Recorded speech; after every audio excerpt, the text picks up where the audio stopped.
buenas noches, hermanos, que el Señor les bendiga. Es una alegría poder compartir la palabra del Señor, dirigirnos a ustedes y deseando siempre que la bendición de nuestro Dios, de nuestro Salvador, esté en cada uno de ustedes.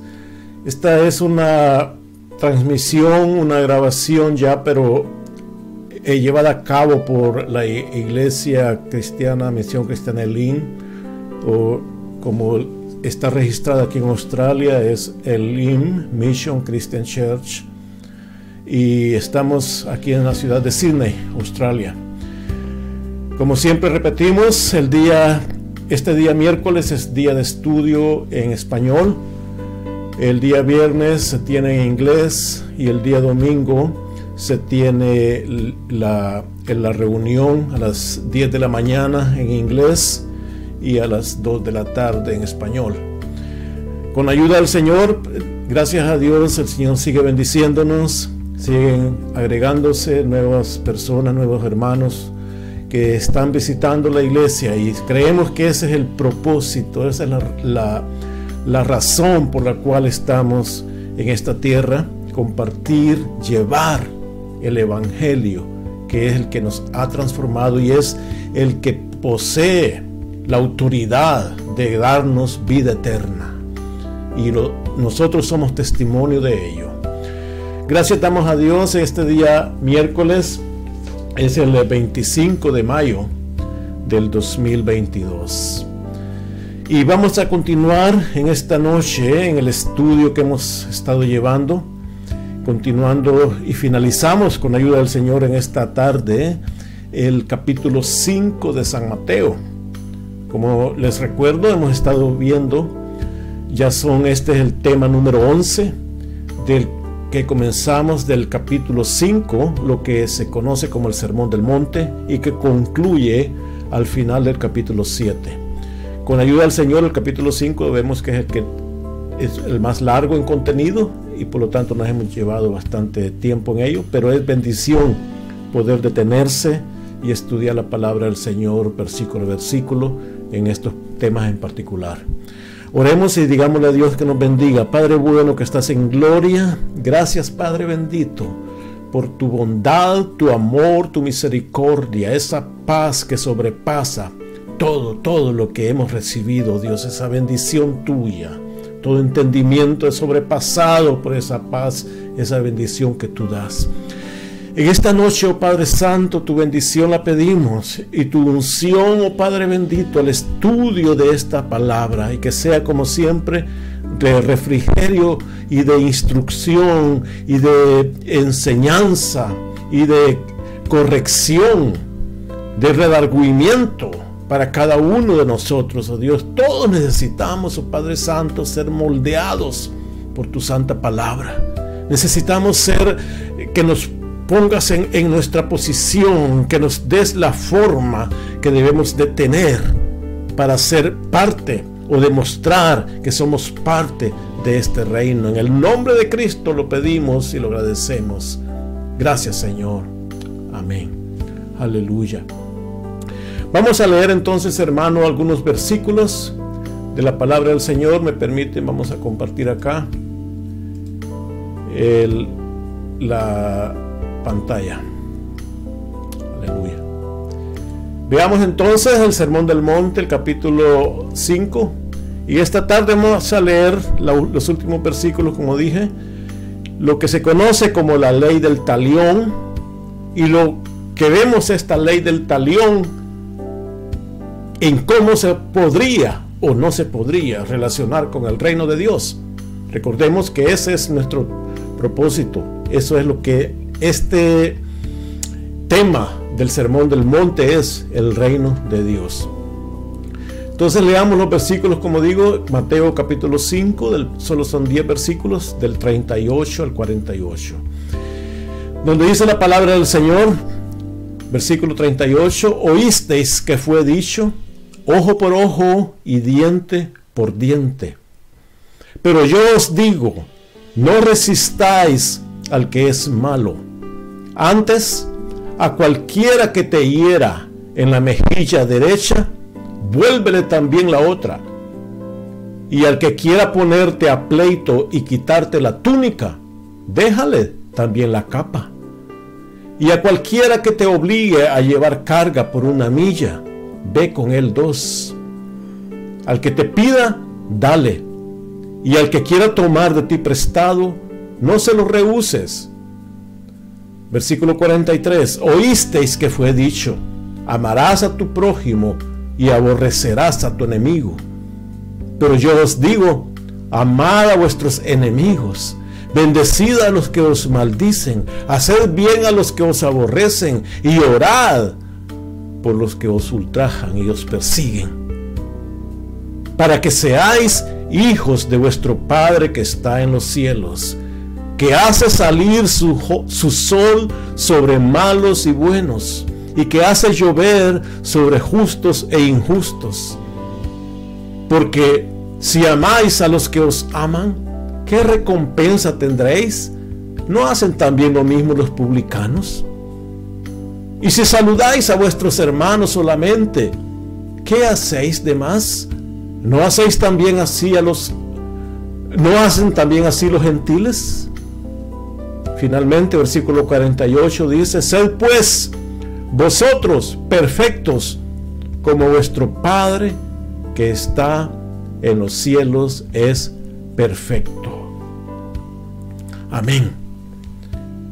Son varios aspectos que mencionan en estos 10 versículos, pero todos, como es la enseñanza de nuestro Señor, van en esa misma relación, en ese mismo contenido.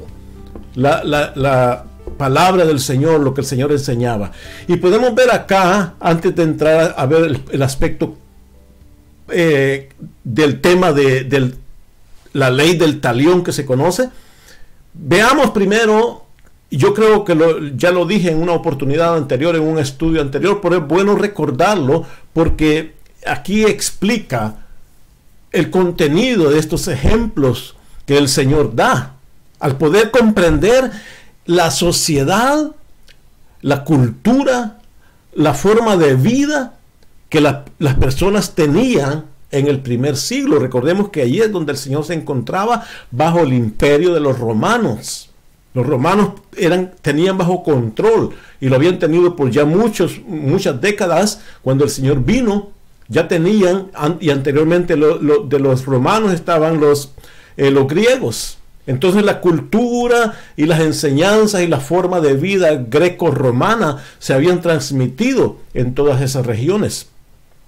Y en ese sentido es bueno comprender de qué se trataba.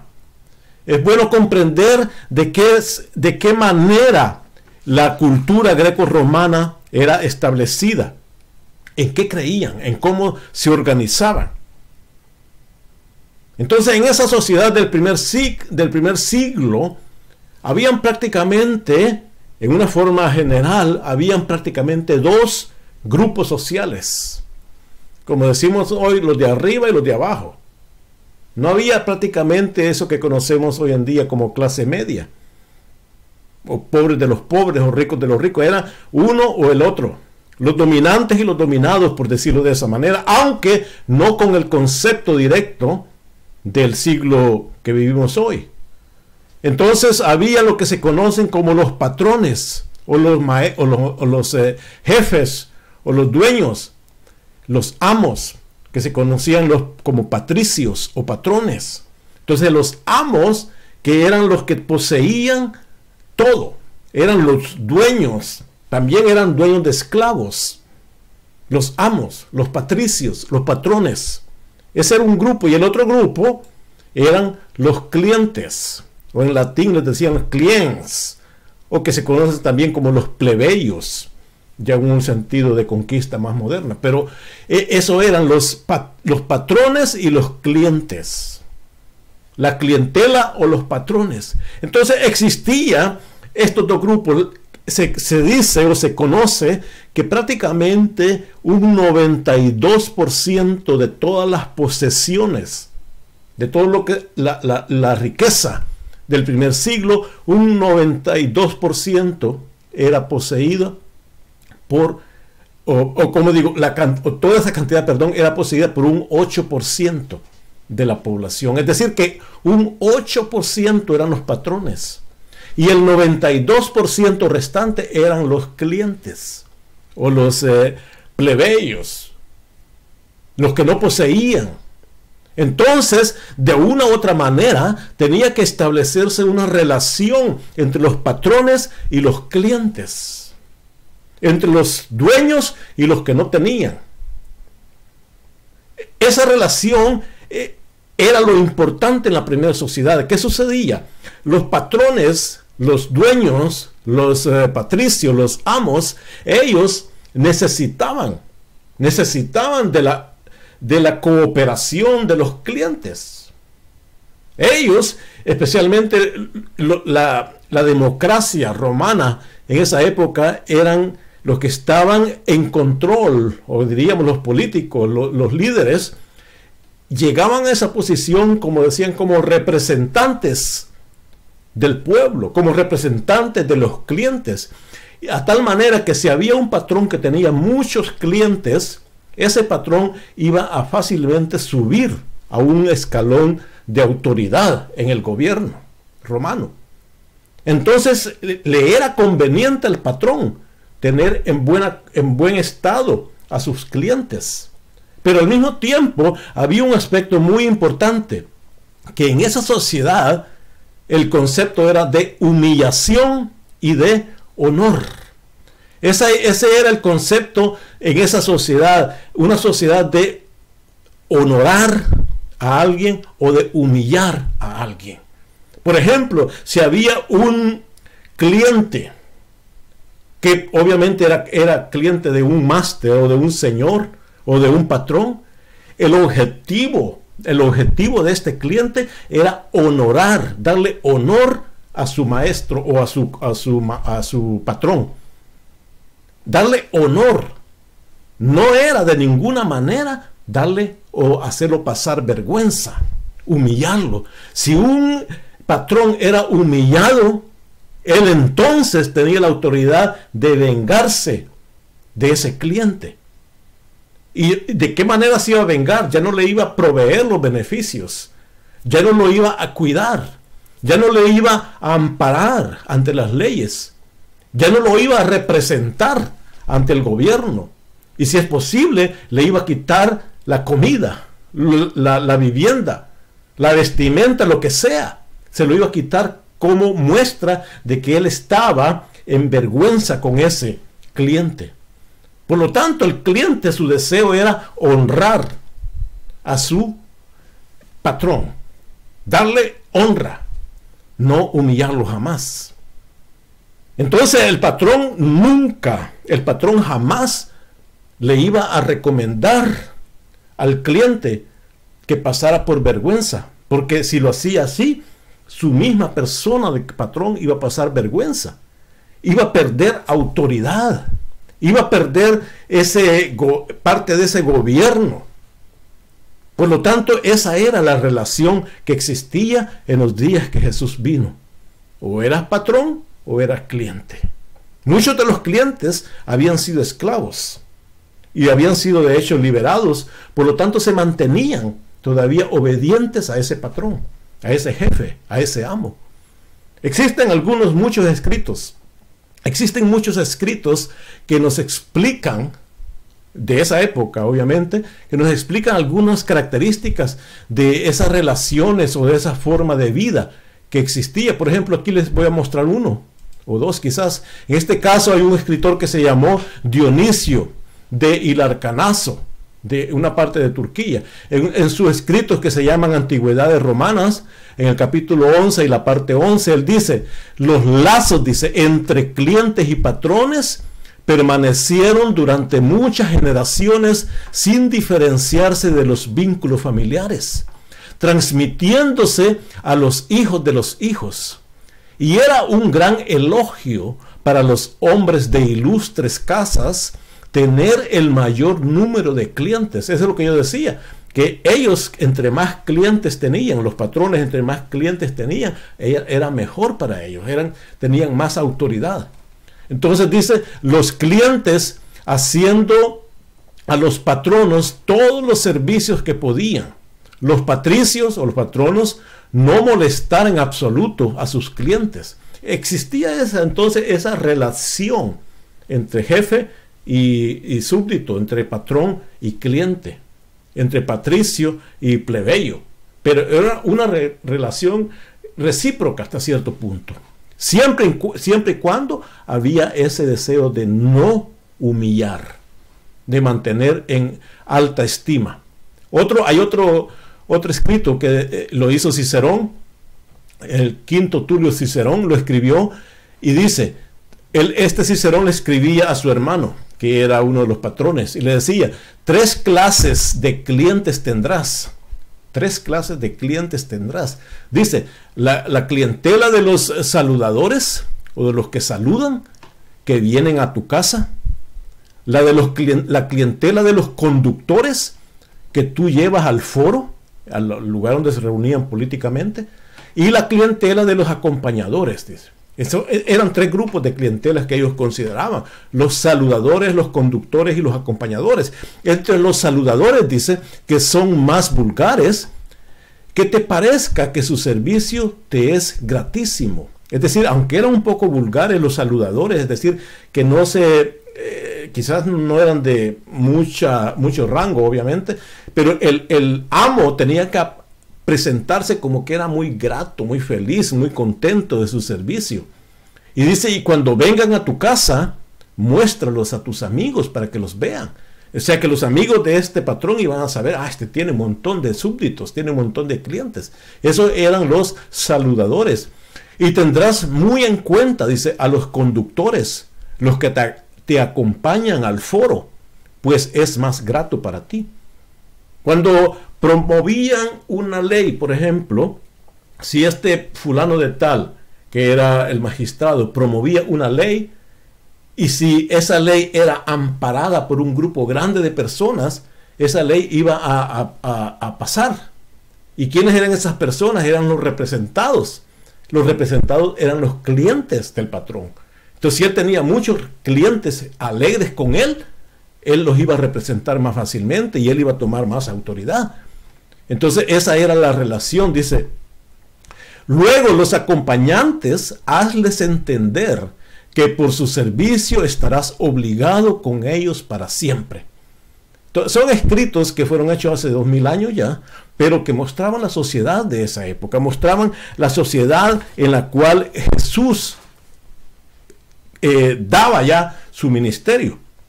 Entonces, viendo eso, hermano, viendo esa situación, déjenme ver acá, viendo ese estado social, cultural, sociopolítico que existía del patrón y de los clientes, ahora podemos ver qué es lo que Jesús les daba a entender a sus discípulos que vivían en esa sociedad. Y ese es el versículo que leíamos, el versículo 38, que dice, oísteis que fue dicho ojo por ojo y diente por diente.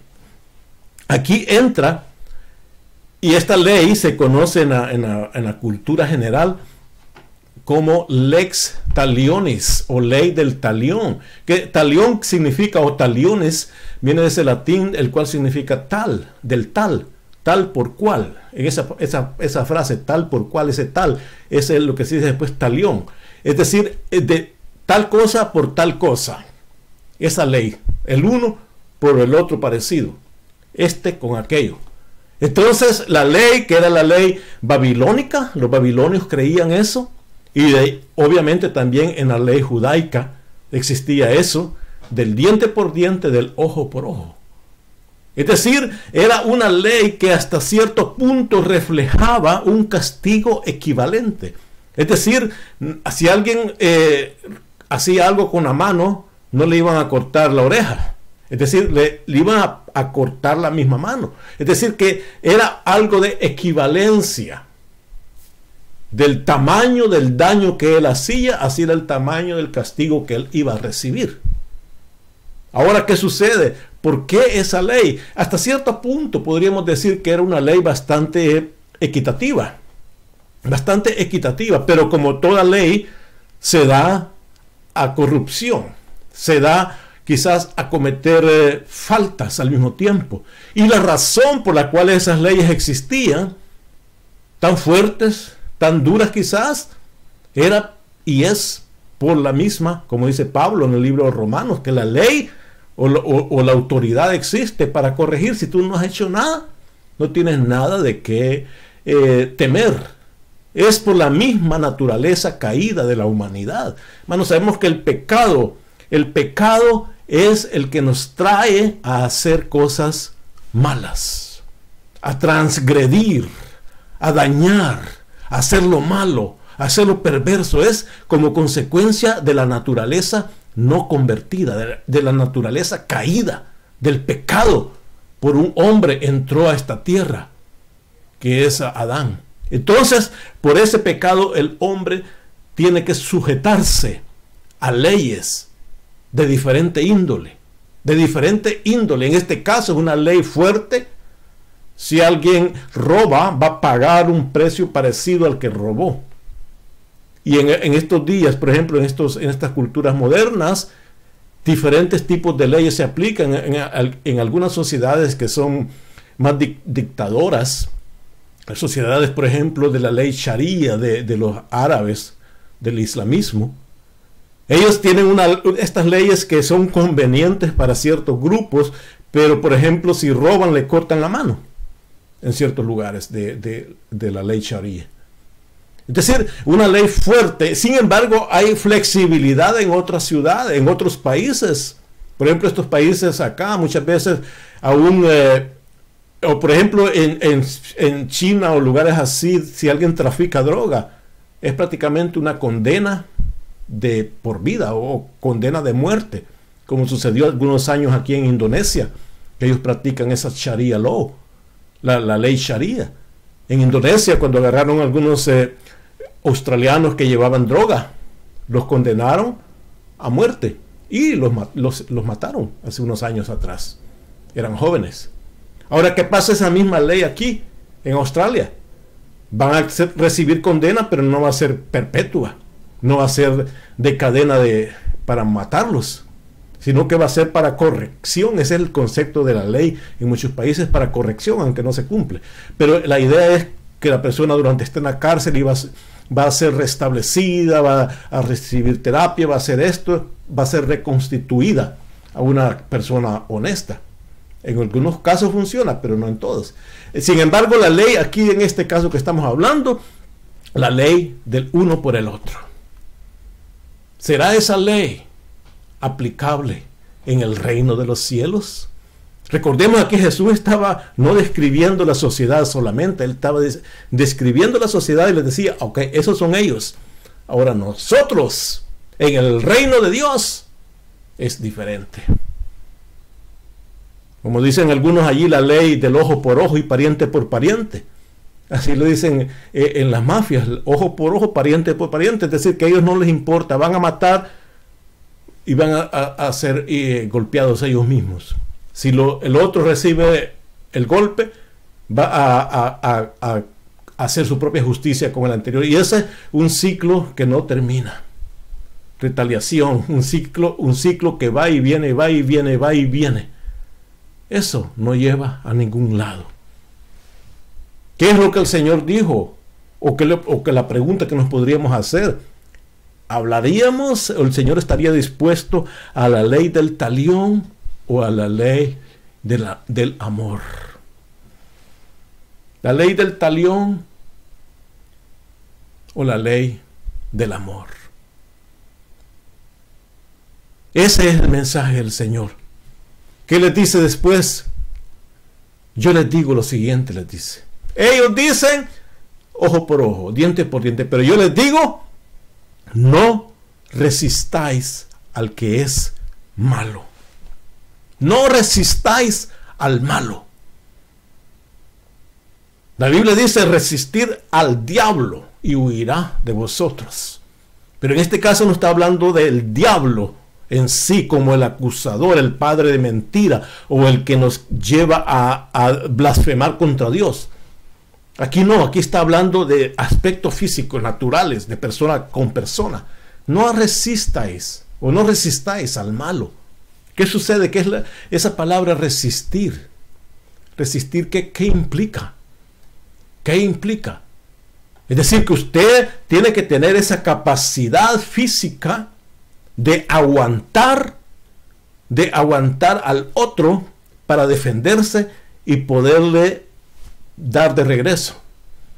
Por ejemplo, si nosotros tenemos en electricidad, por ejemplo, en electricidad se puede ver eso, se conocen los resistores, las resistencias, que son esos componentes eléctricos. ¿Qué es una resistencia? La resistencia va a recibir la corriente eléctrica por un lado y la va a traspasar por el otro lado. El voltaje va a pasar por un lado hacia el otro. Ahora, si ese capacitador no tiene la resistencia adecuada, va a explotar. Va a explotar porque no va a aguantar el voltaje que le va a pasar con la corriente. No va a aguantar. Ahora, ¿qué sucede con un bombillo? Un bombillo que da luz. Es lo mismo, es una resistencia. Pero tiene la capacidad para aguantar esos 240 voltios o lo que sea. Va a tener esa capacidad, pero si pone un bombillo de 12 voltios y le quiere pasar 200, va a explotar en su cara. Porque es una resistencia, no va a resistir ese voltaje, esa fuerza. Lo mismo sucede con nosotros. Si vamos a querer aguantar y aguantar simplemente para pegarle de regreso, dice, no aguantéis al malo, no lo resistáis de esa manera. No se trata para nosotros. La resistencia de ese tipo va a traer dolor. Pero si tú toleras, dice, si le toleras a él, vas a triunfar, vas a triunfar. Santiago, me gusta lo que Santiago decía. Capítulo 2 y versículo 13 dice, la misericordia triunfa sobre el juicio. La misericordia triunfa sobre el juicio. No podemos ser vengativos. No podemos. Porque vamos a explotar, no vamos a tener esa capacidad, esa resistencia para pasar ese golpe y mandárselo de regreso. Vengarnos. No se puede. No se puede. La misericordia es mayor, es mejor, porque triunfa sobre el juicio. Hay personas que no se les puede decir nada. Muchas veces una opinión uno quiere darles y explotan. Explotan. O quieren vengarse, aquel me quiso dañar, aquel me hizo esto, aquel me quitó 5 centavos, lo que sea, y yo ya se va a dar cuenta quién soy yo.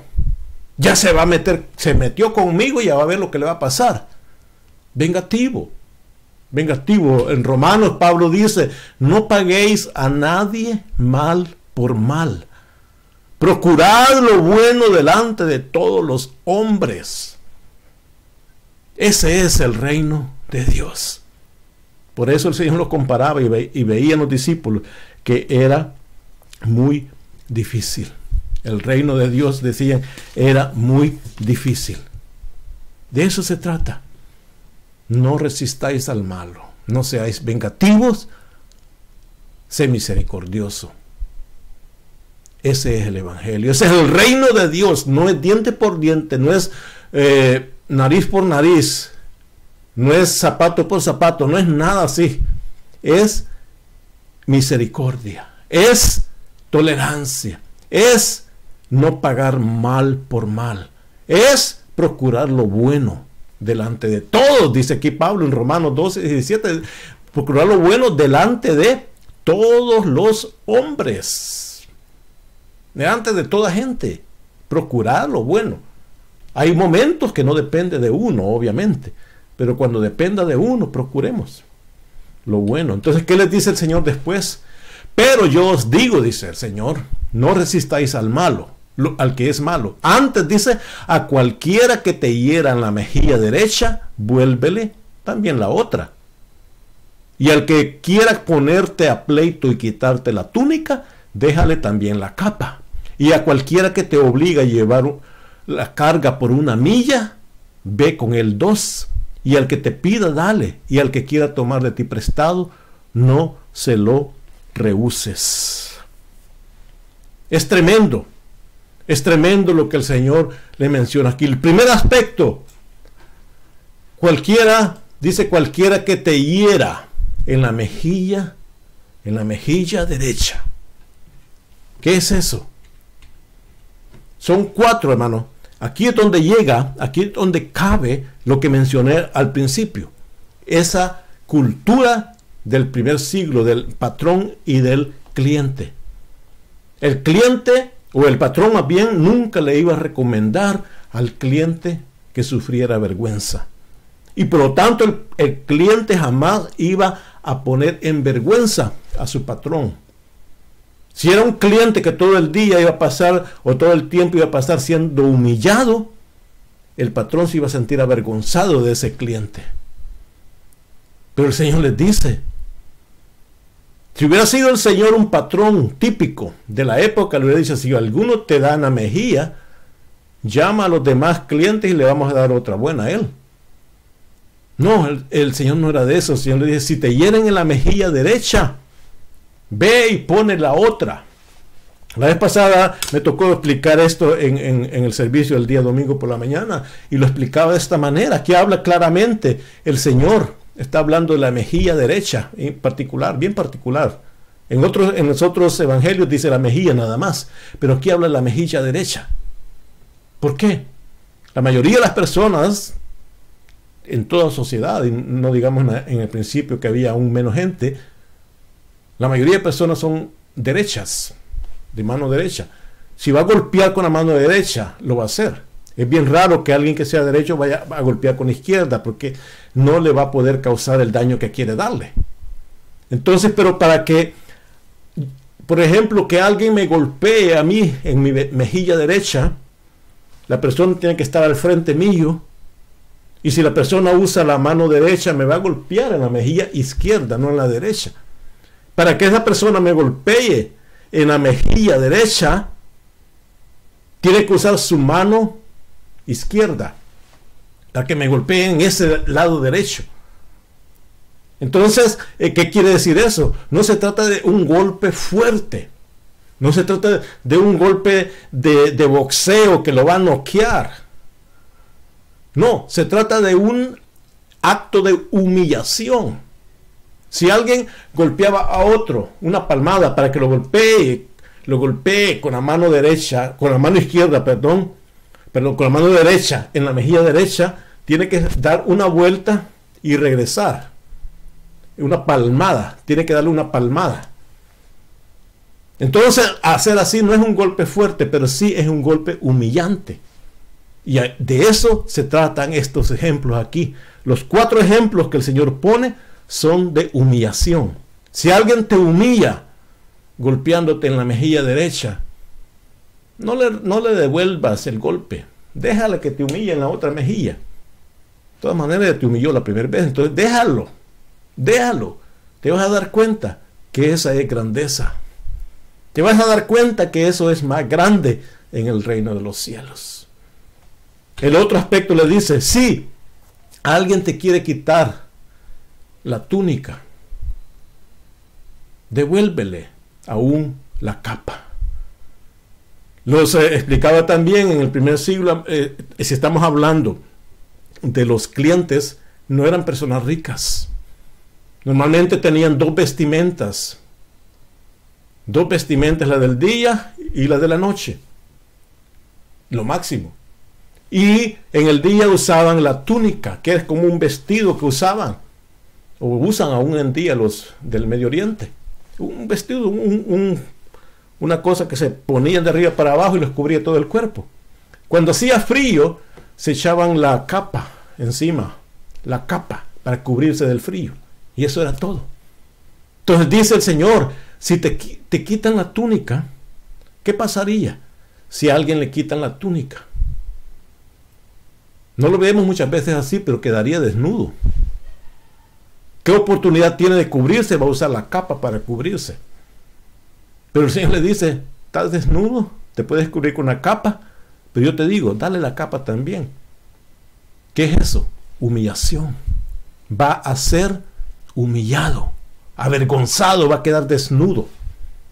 De eso estaba hablando el Señor. Allá en Ezequiel 16:39, no lo voy a leer, pero ahí habla también cómo el Señor está como juzgando la ciudad de Jerusalén. Y dice, quedará desnuda, es decir, humillada. Ese era en el antiguo tiempo y en algunas culturas.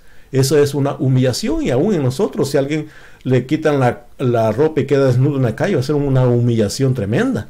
Entonces en el primer siglo era peor aún. Y si quedaba humillado, él iba a humillar a su maestro o a su patrón.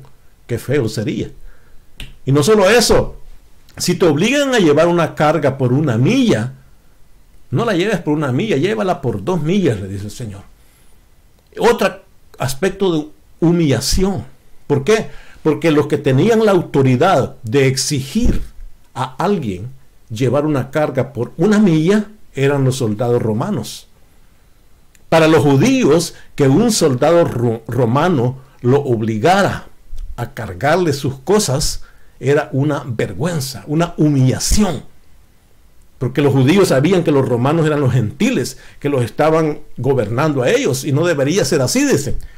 Entonces se sentían humillados. Entonces los romanos decían, si viene cualquiera y yo llevo, como romano llevo una carga, lo llama y le dice, mira tú, llévame esta carga. Y ya sabía que lo máximo que le podía obligar era por 1 milla. Pero el Señor le dice, es lo máximo, pero yo te recomiendo llevársela por 2 millas. Una humillación más grande, aparentemente. Entonces, los 3 aspectos. Y el último, si alguien te pide prestado, no se lo niegues, le dice. Sabiendo que está hablando del mismo tipo de personas, que le va a pedir prestado y no se la va a pagar.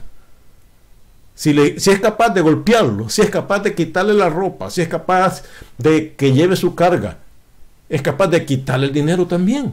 Por si no le dice, no lo rehuses. Si tienes, por supuesto, ¿verdad? Si no tiene, ¿qué le va a prestar? Pero, ¿de qué se trata eso? De ser humillado. Una humillación. Entonces, cuando el Señor habla de estas 4 humillaciones, es lo que está diciendo.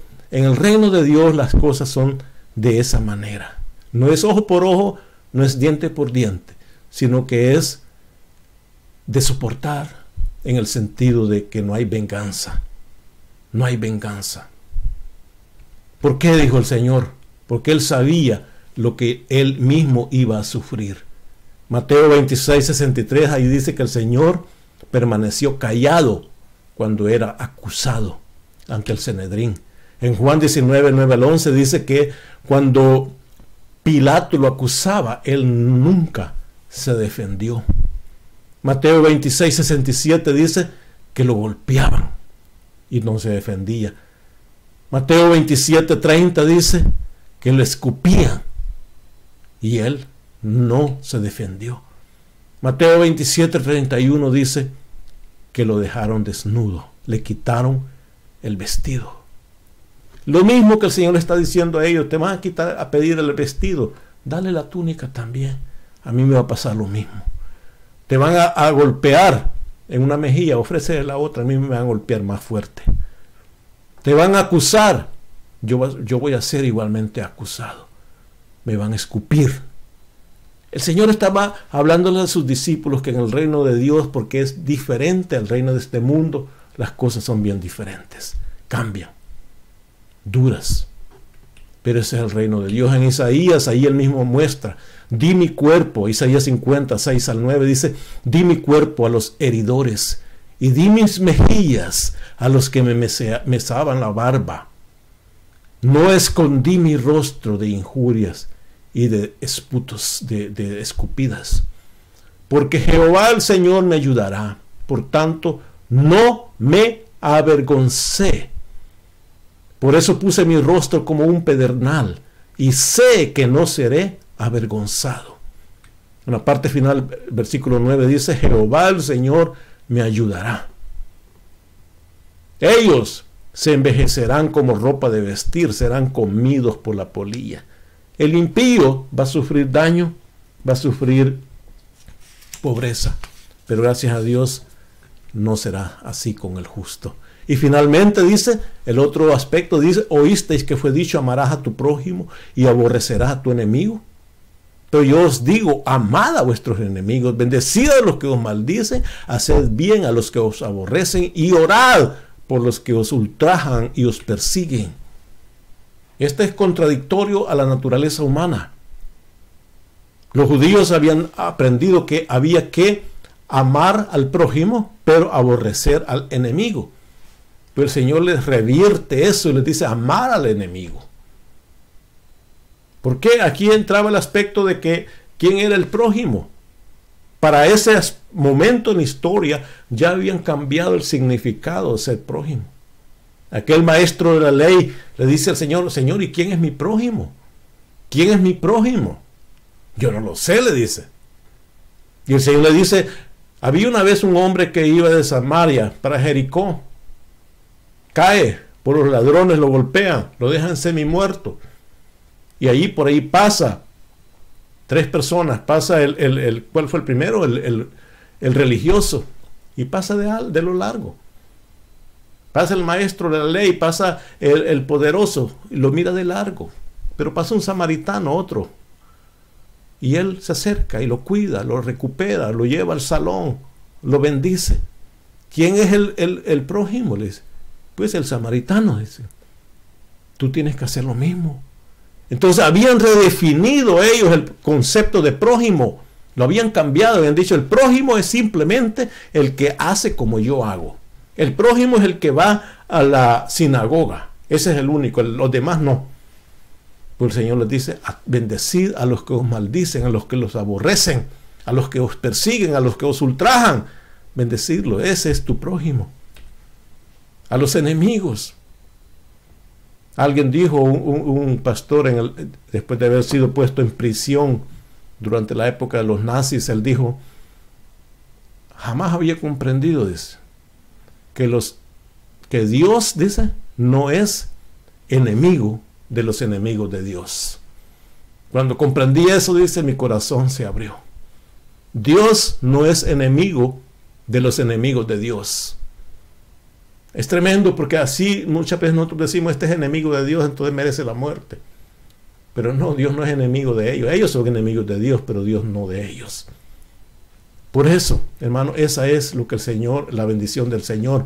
Para que seáis, dice, para que seáis hijos de vuestro Padre que está en los cielos. Para que seáis hijos de vuestro Padre que está en los cielos. Que sale o que hace salir su sol sobre malos y buenos y que hace llover sobre justos e injustos.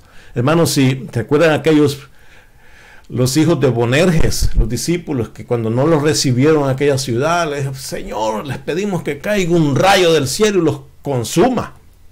Esa es la naturaleza humana. No aprendemos. Ya habían recibido ellos quizás estas enseñanzas, pero todavía no comprendían. Si fuera nuestra capacidad de tener la lluvia para que no le caiga a cierto grupo, yo creo que lo haríamos. Pero el Señor dice, Él hace llover sobre justos e injustos. Él hace que el sol salga sobre buenos y sobre malos. Todo eso, hermanos, si hacemos todo esto que el Señor decía, es con un propósito, para que seamos hijos. Esto es una promesa, para que seáis hijos de vuestro Padre que está en los cielos. Ese es el Evangelio. Y finalmente dice, porque si amáis a los que os aman, ¿qué recompensa tendréis? ¿No hacen también lo mismo los publicanos? Y si saludáis a vuestros hermanos solamente, ¿qué hacéis de más? ¿No hacen también así los gentiles? Eso habla el Señor, que nos gusta mantener nuestro grupo compacto, que nadie entre, como un club exclusivo. El Evangelio es un club inclusivo, no exclusivo. Es decir, inclusivo que llama a cualquier persona de donde sea que venga. Hermano, hay quienes solamente saludan a aquellos que los miran todos los días. No pueden saludar al que nunca han visto dentro de las iglesias. Hay quienes, aquí en esta ciudad donde hay muchas culturas, yo sé que hay muchos cristianos que desean Dicen que van a compartir el evangelio, pero solo los que son de su raza o los que son de su grupo social. Hermano, eso va en contra de la palabra de Dios. El evangelio es para todos, blancos, negros, azules, amarillos, lo que sea, ricos, pobres, grandes, pequeños, flacos, gordos. Ese es el evangelio, no es para un grupo particular, no es para una lengua en particular, es para todos. Ese es el evangelio, por eso el Señor dice, ¿de qué beneficio eso? ¿Qué bueno? ¿Qué hacen ustedes? Dice, si amáis a los que os aman, ¿qué recompensa es esa? ¿No hacen lo mismo los publicanos? Si saludáis a vuestros hermanos solamente, ¿de qué hacéis de más? ¿En qué os sirve? Yo aún conozco personas de que dicen a sus hijos, tú te vas a casar con alguien de nuestro país y punto. ¿Por qué? Porque están poniendo de menos quizás a otras culturas. Eso no tiene nada que ver, hermano, eso va en contra de la palabra de Dios. Todos los seres humanos hemos sido creados por Dios y el evangelio es enviado a todas las, donde dice ahí la escritura, y el evangelio se ha predicado en todo el mundo, llevad el evangelio por todo el mundo. Ahí se refiere a grupos étnicos, a todos los grupos étnicos, todas las razas. Ese es el evangelio que el Señor vino a dar, no particular de un grupo. No. Los judíos creían eso, pero el Señor les vino a dar vuelta. Como dicen los mexicanos, le dio vuelta a la tortilla. Porque no es así el mensaje del evangelio. El evangelio es inclusivo. No vayáis a hacer eso. Qué bien te va a traer todo eso. Y finalmente dice, sed pues vosotros perfectos, como vuestro Padre que está en los cielos es perfecto. Esa es una ley. Esta no es una palabra nada más. Es una ordenanza. Sed perfectos. Esa es la perfección. Esa es la perfección de amar al enemigo. Finalizo con estos 5 bendiciones o promesas, diríamos, que hemos encontrado en el Sermón del Monte, el capítulo 5. Dice que heredaremos la tierra. En el capítulo 5, versículo 5, es una promesa. Los justos heredaremos la tierra. Los misericordiosos recibiremos misericordia. Los limpios de corazón veremos a Dios. Seremos llamados hijos de Dios, lo que acabamos de leer, que finalmente dice que seremos perfectos. Son bendiciones que están inclusivas en estos versículos, pero hermano, es para que nosotros podamos comprender que la vida del reino de Dios es diferente a la vida religiosa, diferente a la vida civil, diferente a la vida de la misma naturaleza humana. Es diferente. El reino de Dios muchas veces requiere sufrimiento. Por eso los discípulos dijeron, qué dura, Señor, qué dura esta palabra, qué difícil esta palabra. No es que sea difícil, pero por eso requiere una conversión, para que el Señor nos dé la capacidad, nos dé la fuerza para poder ser partícipes y poder mostrar este reino de Dios. Oremos al Señor y pidámosle su bendición. Padre bueno, gracias, Señor, por tu amor, por esa bondad y por esa alegría que tenemos, Padre Santo, de poder meditar, estudiar y comprender tu palabra, Padre bendito. En el nombre de Jesús, bendice a cada uno de los hermanos, hermanas, amigos, donde quiera que estén, y ayúdanos, Señor, a poder reflejar esta bendición del reino de los cielos. Lo pedimos agradeciéndolo en el nombre de Jesús, Señor y Salvador nuestro. Gracias, Señor. Amén. Que el Señor siga bendiciéndoles en sus vidas, hermanos y hermanas. Y con ayuda del Señor vamos a continuar la próxima vamos a comenzar capítulo 6 y pronto vamos a estar concluyendo lo que son todos los temas del Sermón del Monte. Bendición que ha sido y seguirá siendo en nuestras vidas. Nos vemos en la próxima, hermanos, y que el Señor les bendiga a todos. Amén.